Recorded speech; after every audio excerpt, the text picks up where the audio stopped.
It's fine. It's fine. Check. Don't know why there's no sun up in the sky. Mm-hmm. And there's a NASA launch today.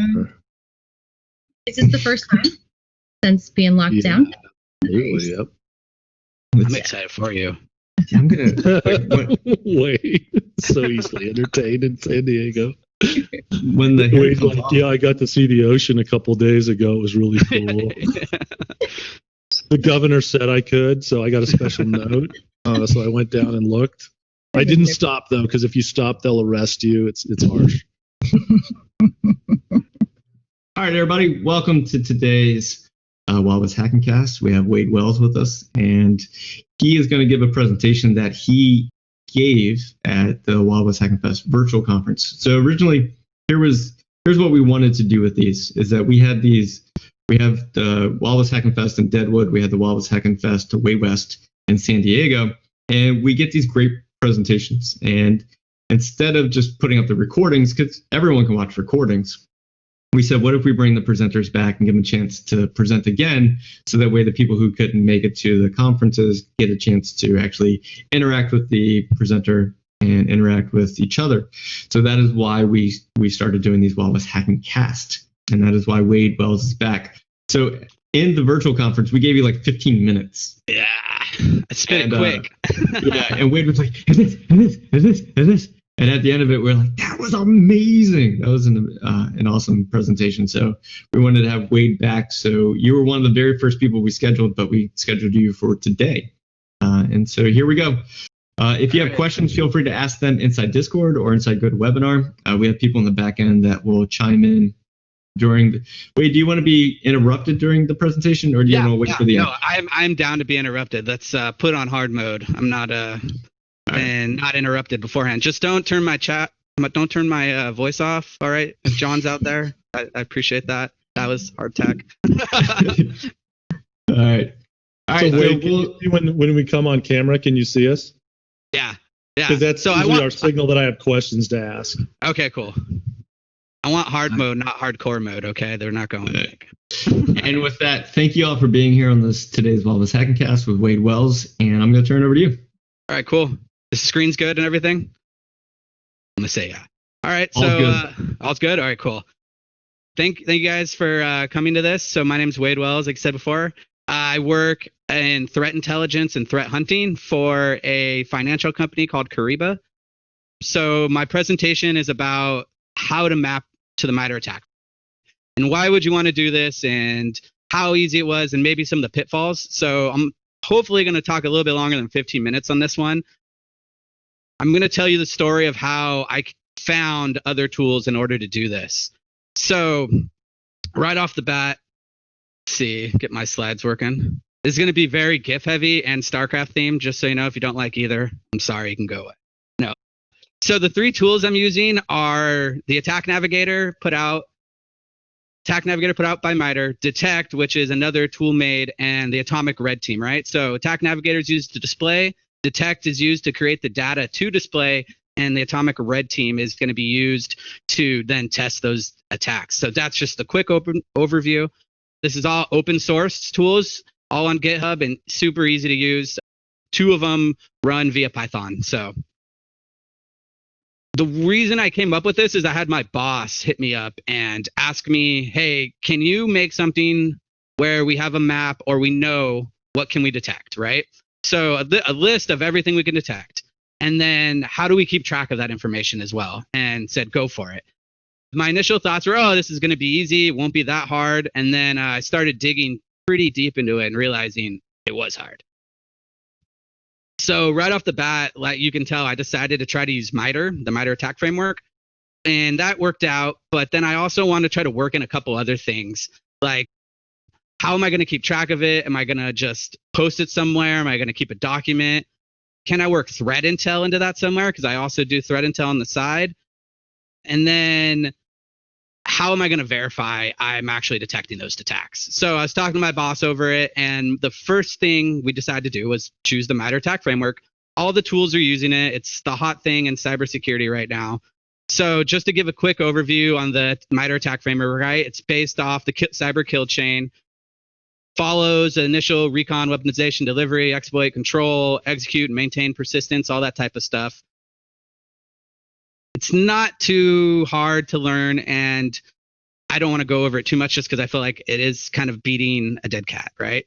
So just a little bit more, the Mitre Attack framework does have 11 tactics and 245 techniques, right? And my initial thoughts is, how am I going to display all these tactics and all these techniques in an easy format? So to show you, this is what the Mitre Attack framework looks like.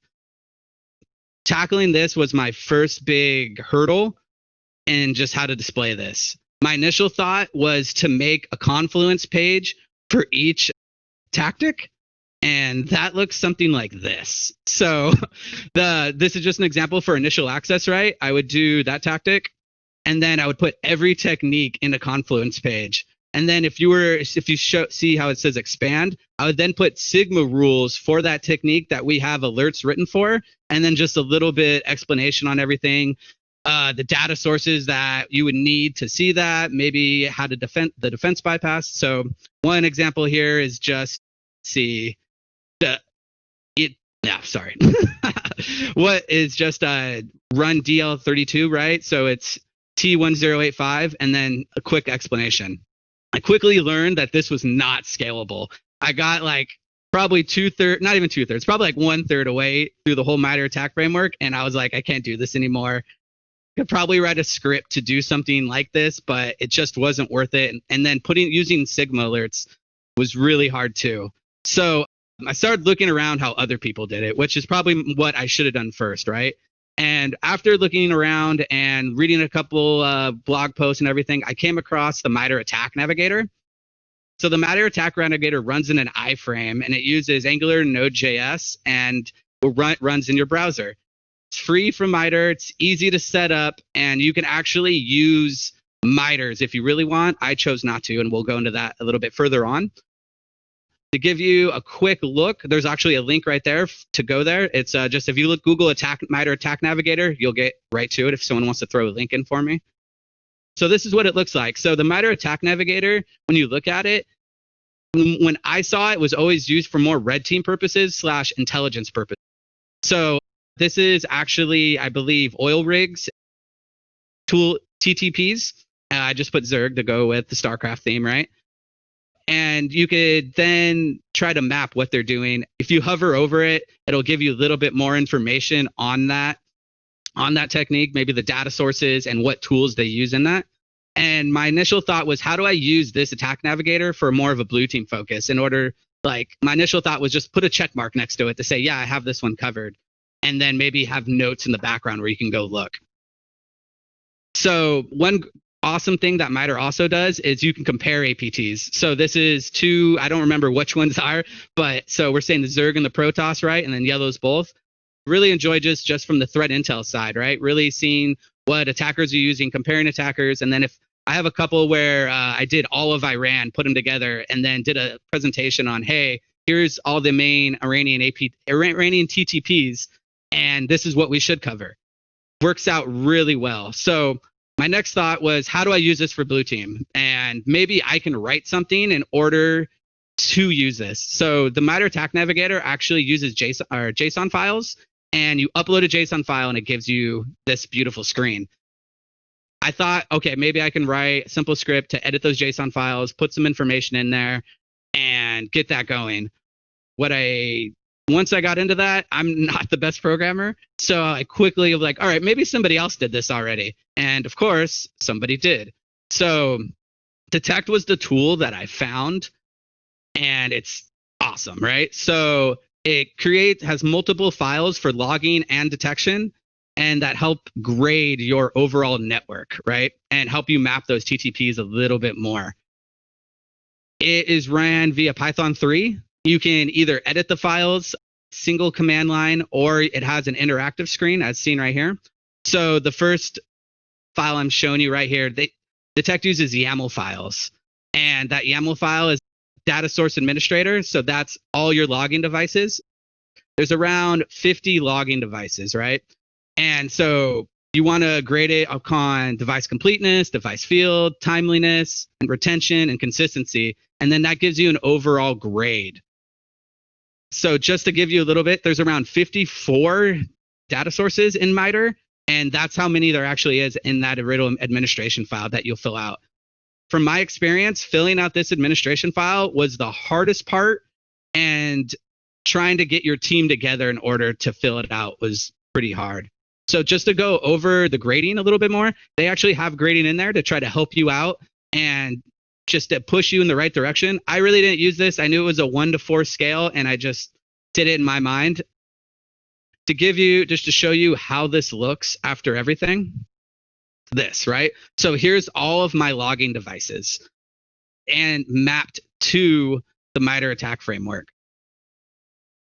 So if you hover over it, it'll actually tell you the technique. It'll tell you the data sources that work or that go into that attack, and then maybe the products that you have. So for this example, right, credential dumping, metadata is available, shows you where to get it, shows you all the PowerShell logs that you'd have, or like the attack data sources, and then products down at the bend. So Windows event log is what you're going to need in order to detect that. I thought it was really cool that you could just hover over it and it'll tell you all the information. And what's also really nice is if you right click on it, it'll actually send you to the website, at Mitre's website, and for that technique, and you can dig deeper and then find some articles that they've put together. Like I said before, the hardest part was trying to fill out these files, right? And so first there's that administration file that you had that grades all your logging, and after that there's a detection file. So the detection, you run the administration file, you run it through detect, and then detect pumps out this detection file. So this is based on, okay, you have the logs. Do you have the alerts or the detections for those logs, right? This example is assigned binary process execution. So there's a date, there's a score, and then under the comments, I put the actual names of the alerts. So this is a good one for an example, just because I had to write around 6 different alerts just for this one TTP. And then one big thing I want to hit on is that date. It's important to put that date, and we'll go over that a little bit further. Filling this out wasn't too bad, but once again, it's in a YAML format. And if you've ever messed around with YAML, if you screw up at all, you're screwed. A couple too many spaces, punctuation, that type of stuff. I originally had all my coworkers fill out that original administration file. And when I got it back, I sent it to like a couple people. I got it back, only of course one guy gives it back to you. And then his administration file was broken because he didn't follow the formatting. So I had to do everything by hand anyway. So for this detection file, it's 1 to 5 for the grading. So they have the same thing for the alerting. What I did like about this is you could put a 0 and it'll highlight it a different color. So you know you have that logging, but it's more of a forensics. But otherwise, you'd put a -1 for you have no detection for it, to a 5 that you have excellent detection for it. So after you fill out that detection file, it comes out to this, right? And so this is all the TTPs that I'm detecting. And then the blue is the ones that I know I have forensic data on the host, that if something happens, I can pull that back later on. Does the same thing as the attack file. You can hover over it. It gives you what the attack is applicable to, your detection score, the location of where it is, and then maybe the products you're using for it. So you have the comments. You can fill it out and pump it all in. It works out really well. So going back to filling these files out, that was my hardest part. The 2 guys who make detect, awesome dudes, they actually made a web editor for the YAML files, which is absolutely awesome and make it almost stupid to do now. If you look up detect, make sure you spell it correctly, and then just look up detect editor. It's all there. I highly suggest using this over than editing the YAML files yourself, but also editing the YAML files yourself, you're probably going to learn a little bit more about YAML, but who cares really?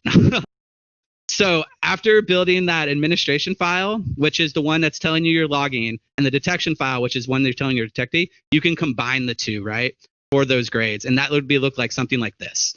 So the blue is what I have logging in, and the orange is what I have logging and detection in. So I loved this. This really shows you where you're lacking in literally everything. So your gap analysis, where aren't we logging? Where can we log, right? Your alert analysis, maybe we should go start hunting in forced authentication or hooking or input prompt, right? Or just to give a real DLL side loading. I felt like this helped me out so much and directing my hunting efforts. And also with threat intel, looping that back in later. So after getting all this done, I showed my boss. They were ecstatic. It's an easy to read, way better than those Confluence pages that you would have to go through. And I hosted it all myself, which I'll get in a couple slides. The next big one was DeTT also creates graphs.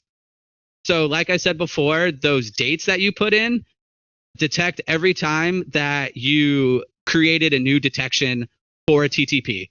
And one thing I loved about this is that I could then show our sea levels that screen and be like, hey, there's where our coverage is.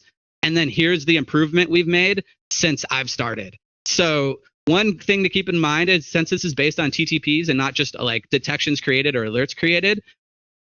So I may have covered 26 TTPs, but I wrote like 50 some odd alerts because some TTPs have multiple alerts. That's probably going to be a little bit different coming up with the new Mitre Attack, but that's not all out yet. So we'll wait a little bit and then I'll probably re-up the slideshow. Another great thing DeTT does is it makes those heat maps, right? So here's all the Iranian APT heat maps. Hover over it and it tells you which groups use it. Sometimes it'll also tell you the tools. One excellent source is in the Attack Navigator. Mitre actually has it so you can loop through all of the known APTs that they have. They also have an excellent source of data on their website for all those APTs that you can go and read about. They'll have all the news articles. I went for my threat intel. I usually start off with Mitre, pull, see what they have, and then start digging deep in all my other threat intel tools and trying to figure out what's going on and then adding to it. Once again, this was awesome. I have a couple like Slack channels and Discords that I'm in that I threw this up in. Everybody liked it. So the final step, though, that I really wanted to do was I have the attacks, I have the detect and logging, and now you want to mix them, right? So say you work for a financial company and you want to know what do all the fin actors use, right? And how do I judge up against those fin actors? So that would be this. So now I have what the attackers are using, what I'm detecting, and what I'm logging. Once again, excellent gap analysis on maybe a threat actor that's going towards you and doing your research in the threat intel beforehand and then building up. I loved this. I gotta stop saying that. So it worked out really well. It's super easy to use, and all of it's based in like just a simple Python script.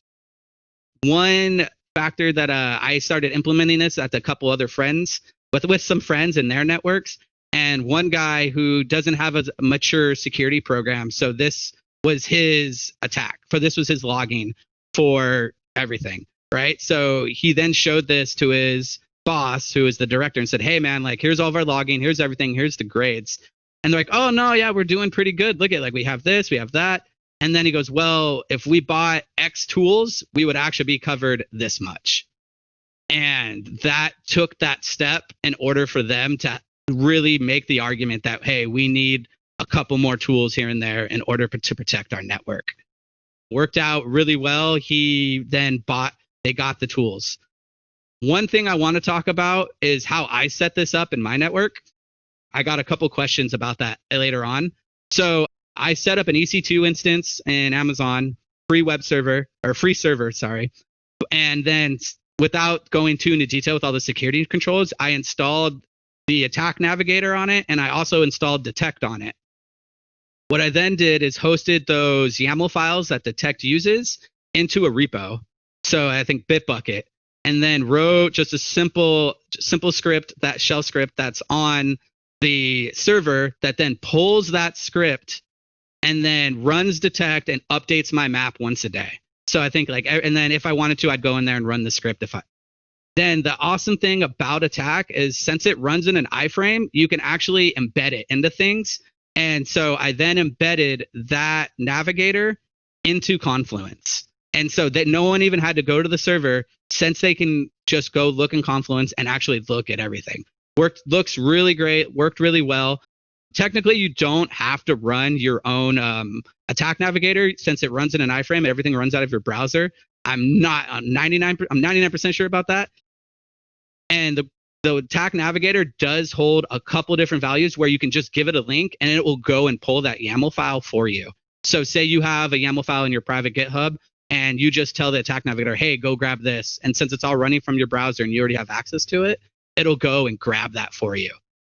Super easy to set up. Everything was free since it's running on a free instance and it's not running too many cycles, and worked out easy. So the last real step though is, so I wrote all these detections. I have my logging. Now, how do I verify those detections and logging work? Which is, I would say, probably the hardest part, or not even the hardest part. I would say it's the funnest part. I'm mainly blue team, so I wasn't really sure how to go about using a lot of red team tactics or attacking and stuff like that. So my big choice of going at it was using the Atomic Red Team. So if you don't know what the Atomic Red Team, it's made by Canary. It's on GitHub as well. They have automation in PowerShell, Ruby, and Python. And pretty much it just holds all the Mitre Attack TTPs and then allows you to run them and tells you how to run them. So when I first got it, I strictly ran them myself. I didn't use any of the automation. I wanted to understand how the attacks worked and really take the next level in my career. And running those, I learned a lot. Some worked, some didn't work. And then once I'd usually run a couple in the morning and then wait till work. And then like, all right, let's go see if did I generate any alerts? Did I generate any loggings? What's going on? Works sometimes it didn't work, and you got to try to figure it out. And then maybe your alert didn't work and you got to go edit, or maybe you actually don't have as robust logging beforehand. It was excellent in order to check myself further on. So just to look at those real quick, all of these, the Atomic Red Team actually comes out in a YAML, which is kind of funny, right? It runs Python 3, which is the automation that I chose to use, which is also what DeTT&CT uses. So I already have everything installed. Here's a copy of one of them. On the left-hand side is the YAML file teaching you how to do remote file copy. Super easy, step by step, and then goes through it. And then on the right-hand side is actually the Python automation that you would literally you type in the attack up at the top and then tell which one you want to do. So there's 2 different versions of this. Run it, and it goes, and hopefully it can run. If it doesn't run, maybe your detections are working and you actually have some blockage.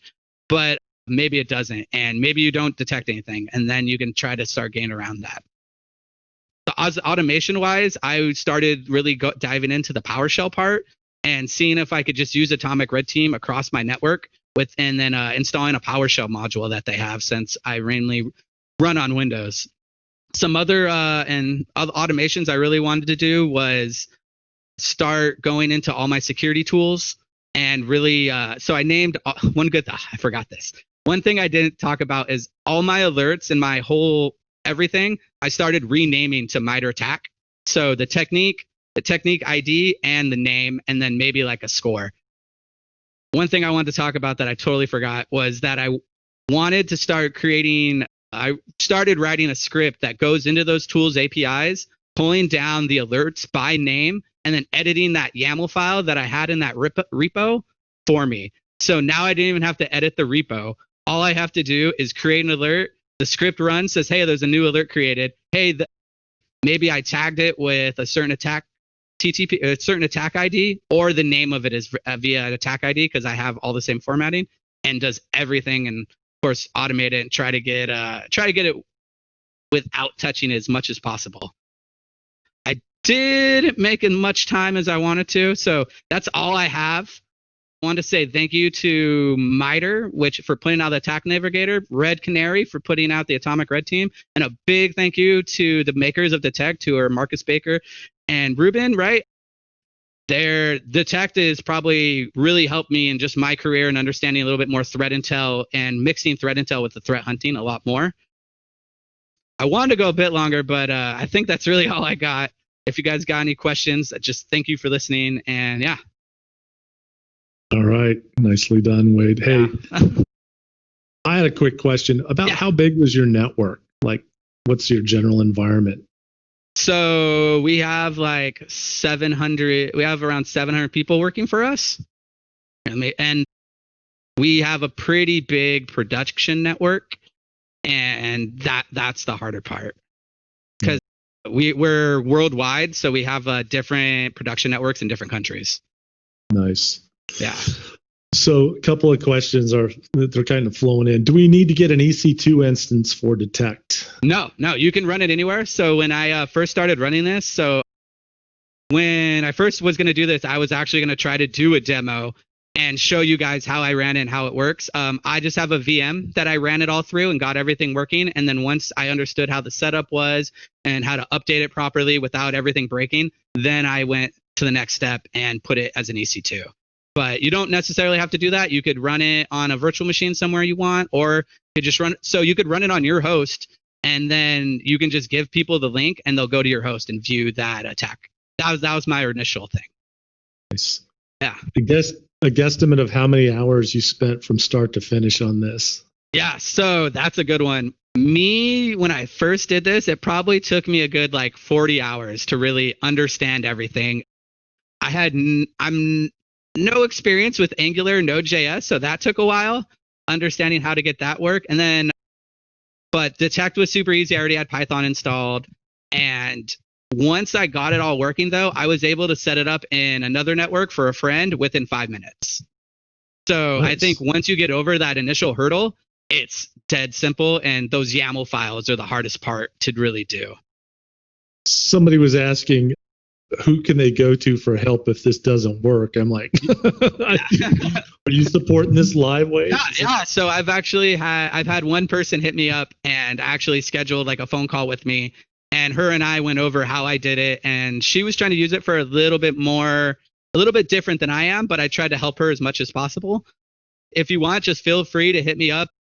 I'm on Twitter as Wading Through Logs, and I'm more than happy to help anyone who's doing it. Or yeah, I'm also on LinkedIn if you want to add me on LinkedIn and just hit me up. It's not hard, super simple. And I think the big thing I try to sell it as the C-levels kind of love this, right? It's not, you don't want to treat it as I've seen other people called a bingo card, right? You don't want to say covered. You really want to do your work in order to do this. But when those C-levels see colors and graphs and all that type of stuff, that's what they love. And I think that's the way, as we were talking about earlier, it's really easy to show this to someone that's not technical and be like, here's what we're doing. Here's what we have covered. So we knew that this presentation was going to be not the standard 50 minutes one. Mm-hmm. And so there's a lot of time for question and answer here. So, right. I'm good. Yeah, we prepped you for it. So yeah. If you have questions, this is your time to just rack and use Wade's brain for the next couple of minutes or so. So CJ, keep them coming. Yeah. Is it too heavy to run on a local VM and a 16 gig RAM laptop? Definitely not. I think I'm about those same scales, and I ran the whole thing. So I actually, if you know what Flare is, a Flare VM, it's FireEye's pretty much blue team version of Kali Linux. I use all my testing from Flare. So my initial stuff was running the Atomic Red Team in that VM with all of our security tools pre-installed, and then also running Detect at the same time. I had no problems whatsoever using VirtualBox too. Can we integrate Detect in our existing environment, or will it be used separately? So I would say Detect is probably better just as it's a script, right? That's taking those YAML files and making them into the JSON files that Attack Navigator uses. You could use that and then maybe build something yourself instead of the Attack Navigator to read those JSON files. I think kind of where that's going. Detect is on GitHub for free as well, and totally recommend just downloading and trying it out. There's plenty of other stuff out there if you want to map to Mitre too, but this is just, I found the easiest and the cheapest. What programming skills do you think are required? What was your basic? I mean, you're pretty conversant with some things, but yeah, I would say 0, right? The most programming I did for this whole thing was write that shell script, which isn't too hard. You can literally Google, just write a shell script to pull a GitHub repo every hour and then put it on a cron job and say run once an hour, and it runs and does it. My skills are, I would say, intermediate at best. That's where the automation's coming in, where I'm struggling a little bit more, but you don't really need them. I think the harder part was just understanding Node.js and Angular and getting that working. They're asking if you have a medium. I think they mean like a website or something, or a place to see more of the work and get started. I think this is one thing. Yeah. I do not have a medium or like a website or anything. I actually am I've started building one at the beginning of like coronavirus and was like, all right, I'll just get this done, and I've been slacking on it. I actually own the domain Wading Through Security and trying to just keep with the waiting part. I'll try to get that up and running here shortly, and I'll put a blog post up there. Nice. I was trying to do the 20 blog posts before I get the website up and running and everything like that. So I won't tell you who gave me that advice. Huh. Yeah. Write 20 blog posts and then post them all at once. I know that guy's on the other side of that wall, I think. Who is that? Who Can you run this? Who could it be now? Not me. Yeah. Why would they want you to know that you have the stamina to keep writing before you actually, Right? Yeah. I'm like 5 in, and then I even took my blog posts and then split them up into sections to try to create more. It's learning, right? Yeah. Can you run this against a GCP environment? And can you tell me what a GCP environment is? Yeah, I think that's the better question. We're at war with acronyms, though. Yeah. Can you just tell me what GCP is? So you're not really running anything against any environment, right? So you could host this anywhere. I would say running maybe Atomic Red Team may be hard based on your security controls, because like if you try to download it, right, something may just smack you immediately because there's malicious PowerShell scripts in there, and they're pulling stuff from GitHub and doing it, or even trying to pull some other scripts, but you can see what they're doing and read what they do beforehand. That may be a little bit hard for you to bypass those security controls. One thing I did to try to get around that was I have another VM that has none of my security controls on it besides, well, it has them all, but in a detection mode, not a block mode. So I pulled that down and I run it in there. So I think that would be your best bet. I don't think there's any really policy bases on this. Or nice. Can you go back over what is the role of the Atomic Red Team tool in this? Yeah, so the Atomic Red Team is more of just to provide that you are detecting what you have on detect, right? So you have that detection file and you say that you can detect remote file copy. Well, how do you really know? Have you seen it done? Have you used it? If you have say you have a full-blown red team, you could totally just be like, hey, run all these attacks, make sure I'm detecting them. I don't have that, so we're a little bit of a smaller team. So I used that in order to supplement a full-blown red team. And it's mainly just to test, verify. There's other tools out there like Caldera. Then there's stuff you can pay for like Scythe and Attack IQ. But once again, we're going free models here. Well done. Any tips on starting out with mapping your organization's detection and alerting capabilities to attack? Yeah. I would say understand the logging before the detection, right? Are you logging to a centralized location, whether it be Splunk or Elk or whatever? Once you understand the logging, then you can understand the detection a bit more. I think that is going to be a hard part if you don't know what you're logging or you don't really know what you're alerting on. That's going to be the struggle. But that's also, once you have that filled out, you can understand and fill out those YAML files. I would also say like there's plenty of blog posts and stuff. Read about like what Mitre's all about. And also in the presentation, there's I think 54 data sources. Read through that and be like, do we have some of these data sources? So. Yeah. Someone was also asking about, they said it's hard for them to wrap their head around the Mitre Attack framework.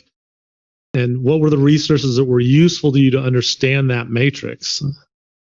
So when I first started looking at the Mitre Attack framework, I was looking at it more as an intel side than I was from a red team or blue team. Trying to understand the attack, I would say we'll take oil rig as an Iranian IPT, right? Go into it, see what they're doing, and then read each attack to really understand how the attack's working and what the attack does. I think that was the big thing for me that made that aha moment, that every one of those little blobs on that map is an attack. And you don't need to know all 256 attacks, but you should probably know at least the attacks that someone who's going to attack you is using, or at least has been seen to use. Pretty cool. Let's see. How effective does this pertain to ISMS, another acronym? A lot.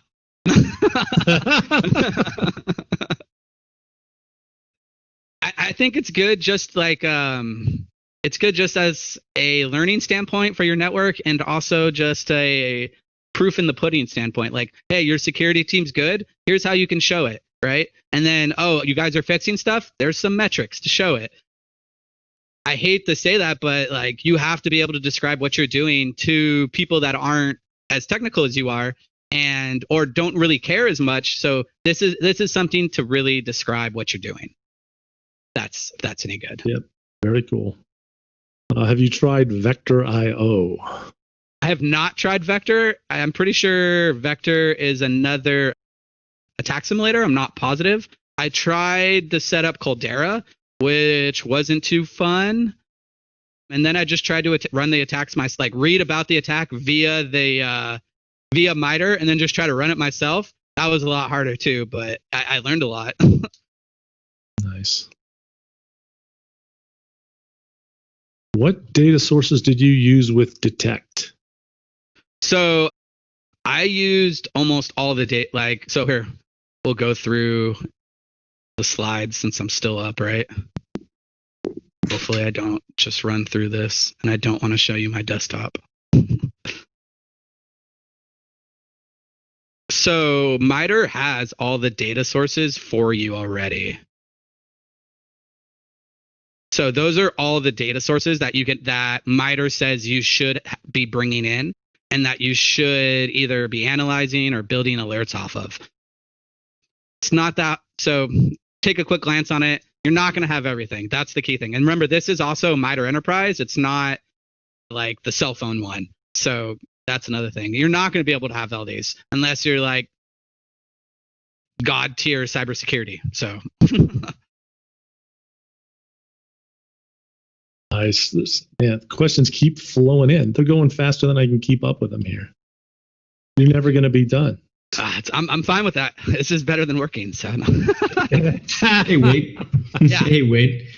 Do you have a link to the slides that you can just kind of park on that page? And then, is it in? Did someone post my GitHub? It's in my GitHub under talks. GitHub talks. All right, I did see that. So let me go find Yeah, if you look up wading through logs and then go to my GitHub and then look up talks, that I have a version that's the StarCraft that I gave, and then a version that's not. Then if you also go through my GitHub, you'll find some things that I learned in the deception class. Please don't upload them to anything or click on them. Mm-hmm. But it was now people are, not I said that, but it was more of a test to see if I upload an AWS key, how many times people are gonna use it. Wasn't that a lot? I was pretty surprised. John wants that link too. He wants to see the slides. That's who I learned it from, so I'll let him use it. Yeah.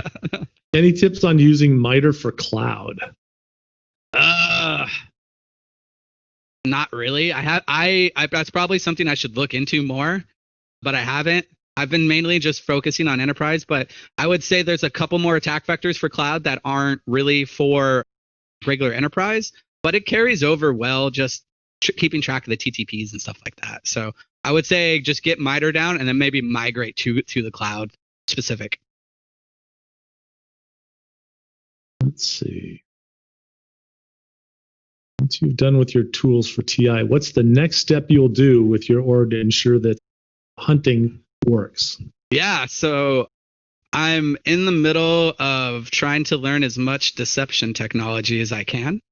And I'm gonna say here first, I have another talk plan called how to do threat intel and make John Strand proud, and based on deception and active threat intel. That'll do it right there.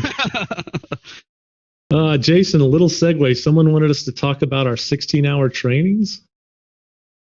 Yeah, so the 16-hour trainings, if you are interested, are available at wildwesthackinfest.com. You can take a look at the online training. And it's broken up either in 4 days, 4 hours a day. So from like noon to 4 Eastern time. So whatever we've learned that works well for most people around the world. I'm sorry, for people in Singapore and Japan. It's a little, Australia too. It's a little off. So it's 4 hours, 4 days.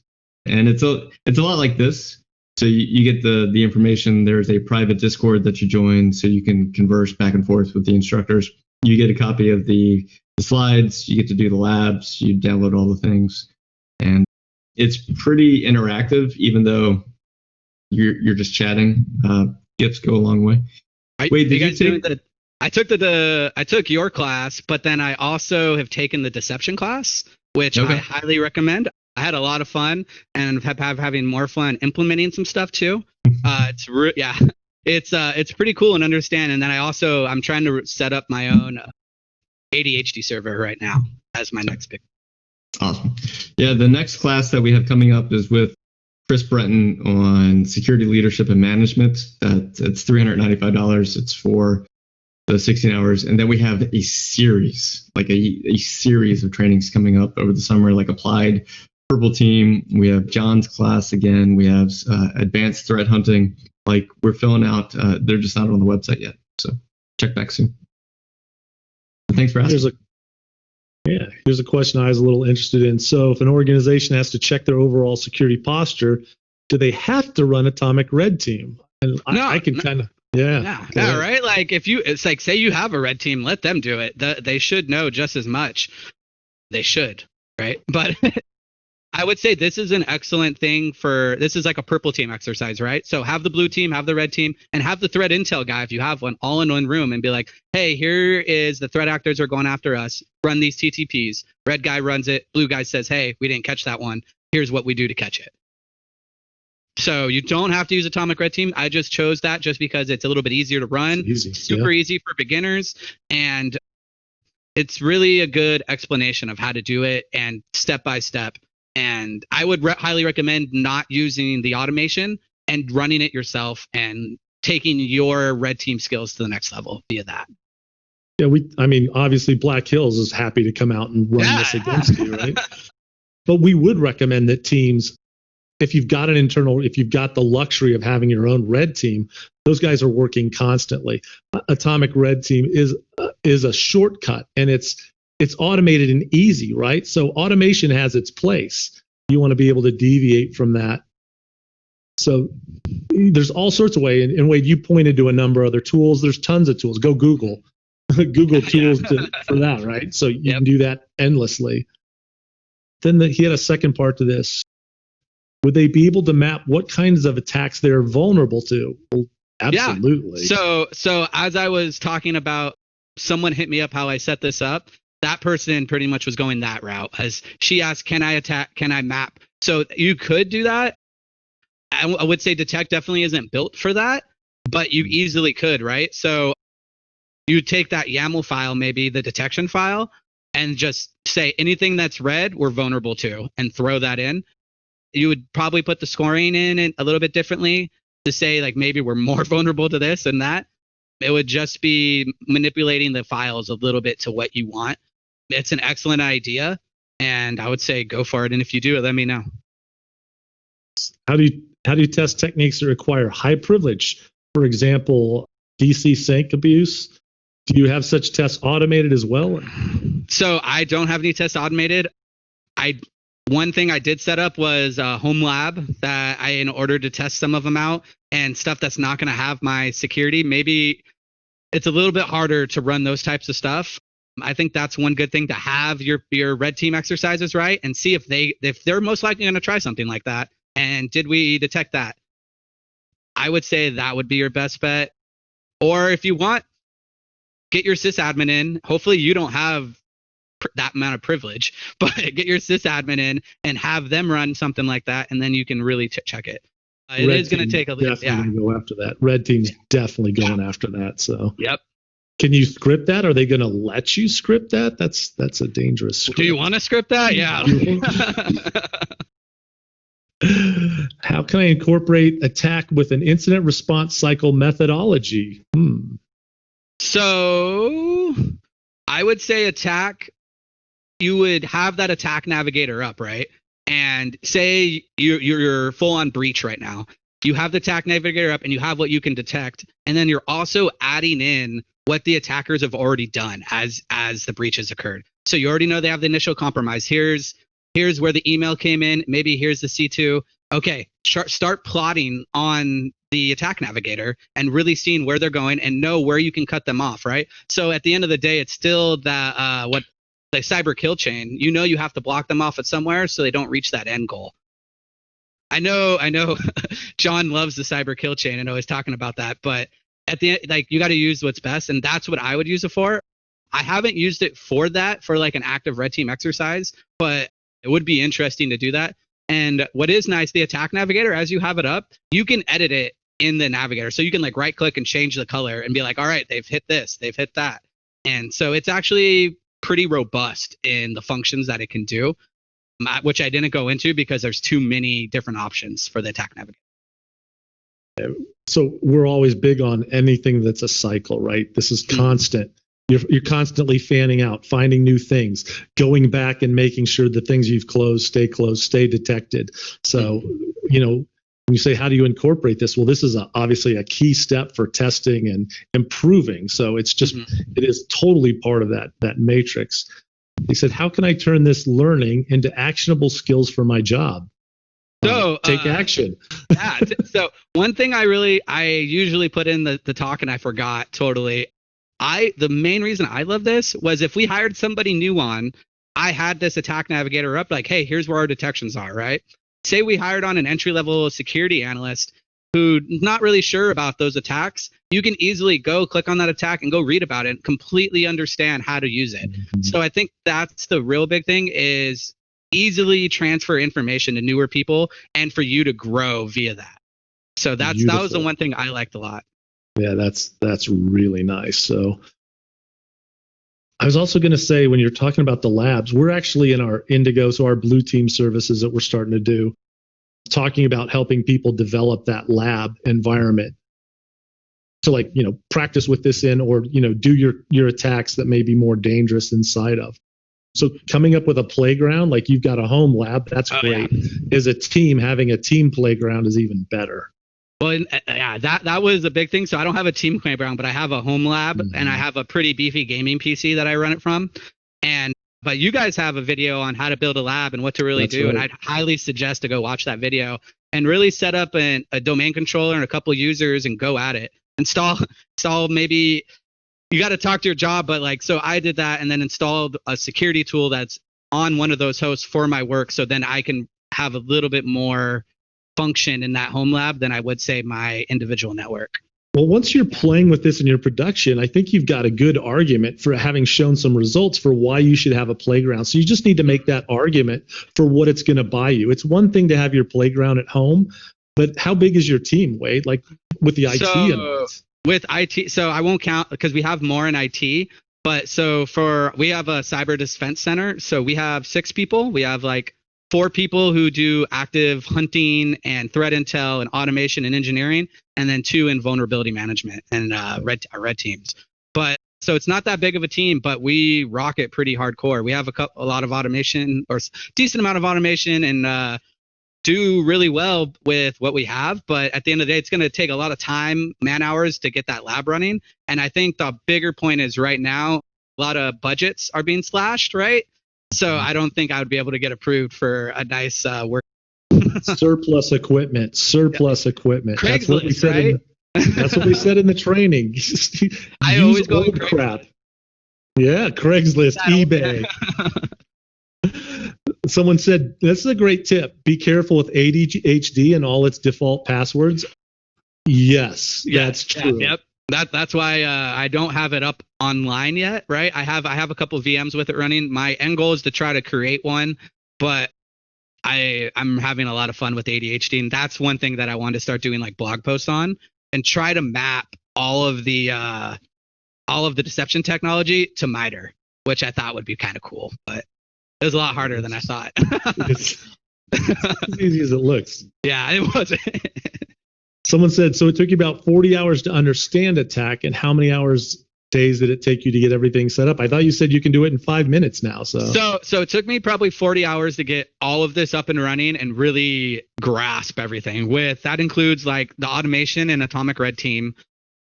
The hardest part for me was setting up the attack navigator server at first, just because I came in, I had a couple errors with the VM, which I hammered out and then wrote down some documentation for a buddy to do it. And then the hardest part, filling out those YAML files, just because of the formatting, but also because you have to know your network decently. So hopefully you have some type of central logging and you can really tell what you have. If not, it's going to be a lot harder. But so I would say 40 hours overall, not just to understand attack. But if you hit me up on Twitter, LinkedIn, whatever, I'm more than happy to like slot off some time for you and we can help you get it down within 5 minutes. Well, it's you just setting up those 2 services. That's it. Very generous of you. How do you duplicate the aspect of Mitre and BIOS attacks to test your ability? Yeah, right. I'm not a red team guy. I have no clue. So good luck. Stay tuned. So maybe you got endpoint encryption and they can't get to the BIOS. Who knows? You can't do them all, right? And you're not expected to. Yeah, there's 250 something attacks. You're not going to be able to get all of them. Just want to cut off the straight line. Here's a question I love. How did you determine which APTs were the most likely threats? Do not focus on that completely. Yeah, people.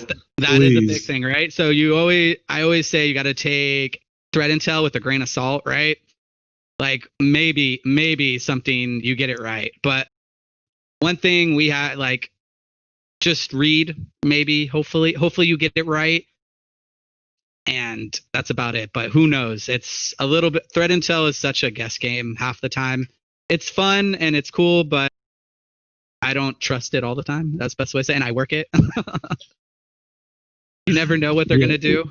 I do not like to focus because people start treating this like it's a virus definition, right? Exactly. Like you're looking for a signature. And quite frankly, any APT worth their salt is going to steal, borrow, and mimic other attackers in a heartbeat. Yep. When we as penetration testers attack you, like we're using we're using very general approaches without this very technical signature. So I don't like people to get hung up on that. It's a great example. I would say one thing that is interesting is when you start receiving some type of attack that you've never seen before, right? And then you look it up and be like, there's only one person says they're doing this attack, but then who really knows? So, but attribution. Yeah, exactly. Oh my. Well, we got a few questions, but it's lunchtime, Wade.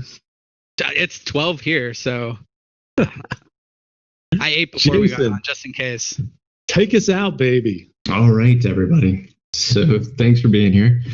We have a Wild West Hacking Cast coming up with Josh Wright on June 10th. If you're watching the recording, then check it out in the YouTube channel. So we do have a YouTube. That's where all the videos go. That's where Wade's video will go. I'd say give us a week, maybe 2. Right now we got a lot going on.